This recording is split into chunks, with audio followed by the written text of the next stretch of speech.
एक बड़ी आबादी दिल्ली में बिहार यूपी से आने वाले लोगों की है, तो इनको किसी दूसरे की जरूरत ही नहीं है। एक दूसरे का खात्मा करने के लिए ये तथाकथित इंडिया अलायंस के जितने दल हैं वो आपस में ही काफी हैं। नमस्कार, प्रभात खबर के डिजिटल प्लेटफॉर्म्स पर आपका स्वागत है। मेरा नाम है रोहित वर्मा। देखिए, दिल्ली में भारतीय जनता पार्टी ने जीत दर्ज कर ली।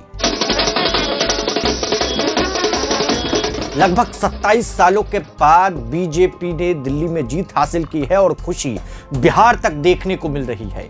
बिहार की दो पार्टियां भी इस बार चुनावी मैदान में दिल्ली में दांव आजमाने में लगी थी। एक तरफ चिराग पासवान की पार्टी तो दूसरी तरफ बिहार के मुख्यमंत्री नीतीश कुमार की पार्टी, यानी लोजपा रामविलास और जनता दल यूनाइटेड। चिराग पासवान और नीतीश कुमार की पार्टी को हार का सामना करना पड़ा।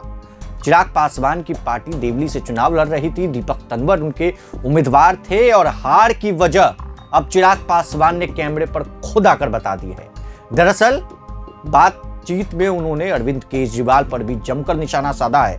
हम आपको चिराग पासवान के उस बयान को सुनवा रहे हैं, जरा देखिए। देखिए, सबसे पहले तो मैं हमारे प्रधानमंत्री आदरणीय नरेंद्र मोदी जी का उनका मैं धन्यवाद करूंगा, क्योंकि ये उनकी सोच, उनके विश्वास, लोगों का उनके प्रति विश्वास की ये जीत है।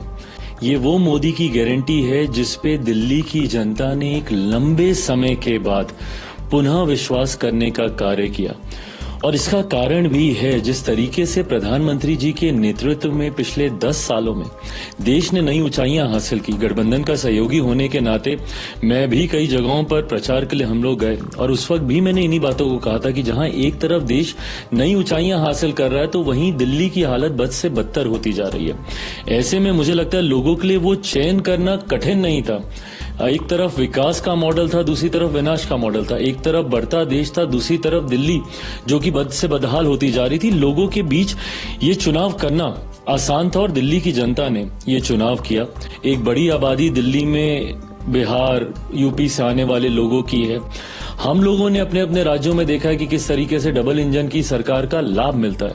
उत्तर प्रदेश में डबल इंजन की सरकार हो या हमारे बिहार में डबल इंजन की सरकार हो, दिल्ली की जनता ने भी इस बात को महसूस किया। और खास तौर पर पूर्वांचल के लोग जो दिल्ली में रह रहे हैं उनको इस बात का एहसास हुआ कि एक ऐसी सरकार जो सिर्फ बहाने बनाती है और दूसरी तरफ एक डबल इंजन की सरकार जो तुरंत हम लोगों को लाभ देगी, हम लोगों की उम्मीदों पर खरा उतरेगी।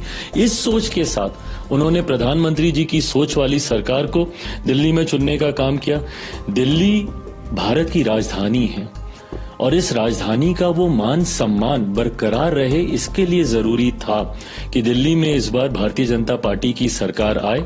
मैं दिल्ली की जनता का खास तौर पर धन्यवाद दूंगा कि उन्होंने एक सही सोच वाली सरकार को चुनने का काम किया और आने वाले समय में ये विश्वास मैं दिलाता हूं कि दिल्ली एक आदर्श राजधानी के तौर पर, एक मॉडल के तौर पर उभर कर आएगी। इस सोच के साथ अब हमारी सरकार यहाँ पर कार्य करेगी।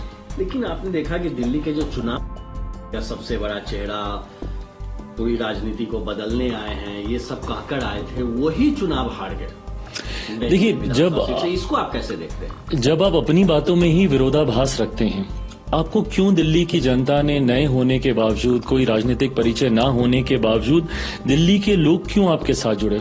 वो सोच के साथ जुड़े जो कि अन्ना जी के द्वारा दी गई थी। आप भ्रष्टाचार के खिलाफ आए थे, आप सादगी की बात करते थे, आप अपने हाथ में उन भ्रष्ट नेताओं की लिस्ट लेकर घूमते थे जिन्होंने भ्रष्टाचार किया। आज आप ही उन घोटालों में लिप्त हो गए, आज आप ही जेल गए हैं भ्रष्टाचार के आरोपों में।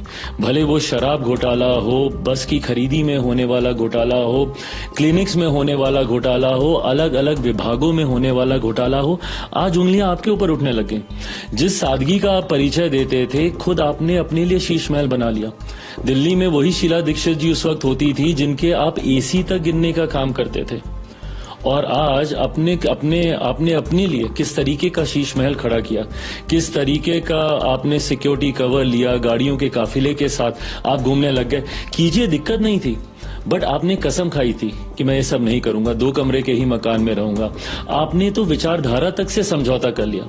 सबसे ज्यादा भ्रष्ट नेताओं की लिस्ट जिस पार्टी से थी वो कांग्रेस थी, उसके साथ आपने समझौता करके सरकार तक बना ली और गठबंधन में भी आ गए और राष्ट्रीय स्तर पर एक साथ मंच साझा करते हुए इंडिया अलायंस की आपने घोषणा कर दी। इन तमाम बातों का विरोधाभास जनता को समझ में आया और उनको समझ में आया कि ये सिर्फ झूठ बोलने वाले, बहाने बनाने वाले भ्रष्ट नेताओं की एक टोली है जो पिछले 10 साल से दिल्ली को बर्बाद कर रही है। इसीलिए ये कोई सामान्य बात नहीं है कि कोई इतने लंबे समय तक एक प्रदेश का मुख्यमंत्री रहा हो और वो खुद तक चुनाव हार जाए। वो खुद तक चुनाव हार गए, इससे ज्यादा जनता का जनादेश और क्या होगा। और अन्ना उन्होंने अरविंद केजरीवाल पे इशारों में कहा कि भ्रष्टाचार और जो लिक्वर है, शराब है, वो ले डुबाई। नहीं, बिल्कुल सही बात है। देखिए, ये वो लोग हैं जिन्होंने विश्वास किया था, इनके ऊपर विश्वास किया था और इनके सहारे उस आंदोलन को इतना बड़ा करने का प्रयास किया गया था। पर उस आंदोलन की जो मूल भावना थी, जो मूल सोच थी, आपने तो उसी को तिलांजलि दे दी। उस वक्त, उस आंदोलन के वक्त के इनके तमाम इंटरव्यूज निकाल के दीजिए। इन्होंने तो यहां तक बोला था कि मैं कभी राजनीति में नहीं आऊंगा, मैं कभी चुनाव नहीं लड़ूंगा। इन्होंने उस सोच के साथ इन्होंने अपनी शुरुआत की थी। एक करके इन्होंने तमाम उस सोच को तिलांजलि दी। अन्ना जी हमेशा उस विचारधारा के साथ जुड़े रहे, बल्कि कई इनके ऐसे सहयोगी जो इनको छोड़कर गए हों, उन लोगों ने भी जिस तरीके से इनकी इस बदली हुई विचारधारा से दूरी बनाने का काम किया। और हकीकत है, इन्होंने समय के साथ ना सिर्फ विचारधारा बदली, बट जिस अहंकार के साथ ये दिल्ली पर शासन करने की सोच को ये साधने लगे, वो सोच गलत थी। एक व्यक्ति का अहंकार, मुझे लगता है, पूरी पार्टी को ले डूबा है। और आखिरी सवाल, चूंकि दिल्ली चुनाव है वो बिहार का है, तो इस दिल्ली के चुनाव परिणाम का कितना असर बिहार में दिखेगा? और चूंकि आप बिहार के सुपरस्टार प्रचारक भी हैं और नेता भी हैं अपनी पार्टी। देखिए, ये मुझे लगता है हम लोग के लिए दिल्ली का रण जीत कर बिहार की ओर अग्रसर होना अपने में एक मॉरल विक्ट्री तो है ही, बट साथ ही में ये हमारे विपक्षी दलों के नेताओं के भीतर भी वो घबराहट को पैदा करेगा। जिस तरीके से एनडीए गठबंधन एकजुटता के साथ, हम लोग हर राज्य में, दिल्ली में भी आपने देखा होगा, बिहार की जितनी पार्टियां थी, हम सब ने मिलकर प्रचार किया, हम सब ने मिलकर अपना अपना योगदान देने का हम लोगों ने प्रयास किया। ऐसे में दिल्ली जैसा प्रदेश जिसको जीतना एक समय पर नामुमकिन माना जा रहा था, और लोग ये बोल रहे थे कि जिस तरीके से केजरीवाल जी आगे बढ़ रहे हैं, आने वाले समय में प्रधानमंत्री पद के लिए भी उनसे मजबूत शायद ही कोई और दावेदार होगा, इस तरीके तक की बातें कहनी शुरू कर दी गई थी। ऐसे में उनको ये शिकस्त देकर अब हम लोग अगले रण की ओर अग्रसर हो रहे हैं। मैं ये मानता हूं, और मैंने बिहार के लिए मैंने पहले ही कहा है कि हम लोग का गठबंधन इतना मजबूत है, विनिंग कॉम्बिनेशन के साथ हम लोग आगे बढ़ रहे हैं। 5 दलों का जो ये अलायंस है, ये जो कॉम्बिनेशन है, उपचुनाव में भी हम लोगों ने करके दिखाया। उपचुनाव में जहां 4 की 4 सीटें हम लोग जीतने में हम लोग कामयाब रहे, और उनमें से कुछ सीटें ऐसी जो कि विपक्ष अपना आधिपत्य जिस पे मानता था कि ये सीट हम लोग के कोटे की सीट है, ये कहीं हम लोगों से दूर नहीं जाएगी। उन सीटों तक को हम लोगों ने उपचुनाव में जीतने का काम किया। बेलागंज की सीट है, तरारी की सीट है।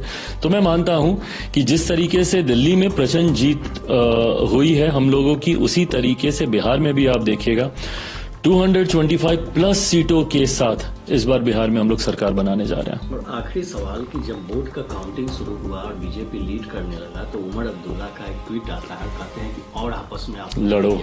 तो ये जो मैसेज है, क्या ऑपोजिशन में अब यूनिटी नाम खत्म हो गया है और अब सब कुछ ठीक नहीं है? ऑपोजिशन की यूनिटी कभी थी ही नहीं। ये ऐसे महत्वाकांक्षी दलों का एक गठबंधन रहा है जिनकी कोई विचारधारा नहीं है, जिनकी कोई साझा रणनीति नहीं है। और ये वैसे दल हैं और वैसे नेता हैं जिन्होंने अपनी महत्वाकांक्षाओं को पूरा करने के लिए एक दूसरे के सर पे पांव रखकर आगे बढ़ने की जरूरत पड़े, उससे भी कभी इन लोगों ने गुरेज नहीं किया।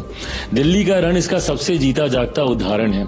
जो कुछ महीने पहले तक एक दूसरे के साथ की कस्में खा रहे थे, वो दिल्ली का चुनाव आते आते तक जी जान से लग गए एक दूसरे को हराने के लिए। आज आश्चर्य तो मुझे इस बात का होता है कि कांग्रेस पार्टी अपनी मॉरल विक्ट्री इसी में देख रही है कि उन्होंने आम आदमी पार्टी को हरा दिया, भले खुद शून्य पर आ गई वो पार्टी। तो ऐसे में एक दूसरे को हराने के लिए ही तो इनको किसी दूसरे की जरूरत ही नहीं है। एक दूसरे का खात्मा करने के लिए ये तथाकथित इंडी अलायंस के जितने दल हैं वो आपस में ही काफी हैं। तो आपने देखा है, चिराग पासवान केंद्र में मंत्री है, मोदी कैबिनेट में मंत्री है, और प्रधानमंत्री नरेंद्र मोदी के हनुमान के रूप में ये जाने जाते हैं। ऐसे में चिराग पासवान को एक सीट मिली थी दिल्ली विधानसभा से, वो उनके उम्मीदवार दीपक तंवर थे, वो चुनाव लड़ रहे थे, मगर चुनाव में वो जीत नहीं पाए। बीजेपी की आंधी में कहीं ना कहीं चिराग पासवान उड़ते हुए नजर आए। दरअसल बीजेपी का मोदी मैजिक दिल्ली में चल गया है और चिराग पासवान का मैजिक दिल्ली में नहीं चल पाया। दाव आजमाने के लिए बिहार से दिल्ली तक का सफर उन्होंने तय किया, लेकिन चिराग पासवान को बड़ा झटका लगा है, उनको हार का सामना करना पड़ा है। चिराग पासवान के बयान को आप सुन रहे थे। प्रभात खबर में तमाम अपडेट्स के लिए बने रहे। बहुत बहुत शुक्रिया। प्रभातखबर.com, विश्वास वही, रफ्तार नहीं।